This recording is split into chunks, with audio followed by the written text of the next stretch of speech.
Howdy, this is Tom the Beer Whisperer. I just made a mad dash to go get this here, and in doing so, I misplaced my opener. There it is. Stone Imperial Russian Stout. This is my last one of the evening. This is a 10.5%. This is their 2012 release. I had them last year. I also had the special release last year, the Belgo Anise. I had mixed reviews on that one. Some liked it, some thought it was too much.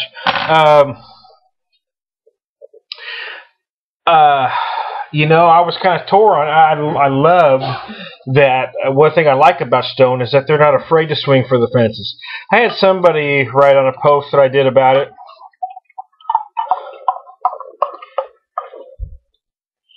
That they felt it was, I'm going to paraphrase here, but it was basically, you know, putting a mustache on the Mona Lisa or trying to reinvent the wheel. I disagreed. You know, the truth is that spices have been used in brewing since the beginning of time. So it's nothing new to try to, you know, try something different. But, I mean, there was, you know, specific flavors in there that could turn some folks off. I liked it, but it wasn't one that I'd want all the time. I mean, it was a specific flavor for a specific reason. I don't know if you can tell here, but look at how that pours. Now, if you watch all the Imperial videos in succession, you'll notice that that one has less head than every one of them I've poured, although there is good carbonation coming up from there. It's also very creamy, and they're lighter, tinier carbonation.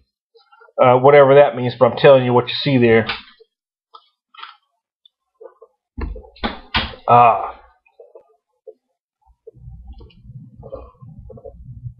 Now you expect this to be big, and it is. But, and it's 10.5%.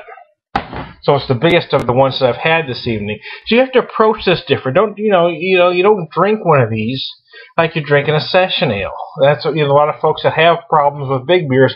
I think that's why I don't think they're approaching them the right way. I think you got to take this more like you're drinking a glass of wine. You're sipping, you're enjoying the flavors. I'm talking about taking it extremely slow. But if you're drinking it too fast, you're missing the subtleties that you're going to find in a complex brew like this. Because there's a lot going on here. I mean, you've got seriously big roasted malt flavors. The chocolate and coffee that you'd expect. You know what? Oddly enough, I don't find this one to be any more viscous than the Dark Truth I just had. And in some ways, it's even a little smoother because of the type of carbonation. It actually finishes a little more crisp than the Dark Truth did. I've never had them back to back like this, so I'm getting a. So I'm gonna run them all by you here real quick, and we'll call it a day. The whole hog, it's good. 8.6. A little thinner than the rest of them, so if you like it thinner, you're going to love it. But if you're expecting something big and viscous, it's not going to be for you. Slightly bigger is the Green Flash Double. Actually more like a real huge dry stout than Imperial. The Old Rasputin, sort of the standard bearer of the style, and it's basically going to be what you expect an Imperial to be. Next up is the Dark Truth. You know, it's almost like the Rasputin taken to a whole new level. It's just bigger, badder, and bolder. And last, and certainly not least, is this baby here, the Stone Imperial Russian. And I got to tell you, for my money, it's really the one to go with. This one runs about $6.99 a bomber.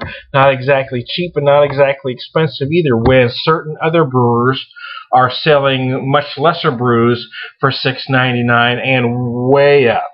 Again, this is what I'm talking about. Don't get caught up in hype. Don't let darling breweries make you pay more than you should, because there's others out there, like Stone, for instance, that are giving you great brews for what you should be paying for. Anyway, this time it's Beer Whisperer. I'm going to call it evening because it's been a long day. I'm tired. This is a darn good brew and I want to enjoy it. You all have a good night.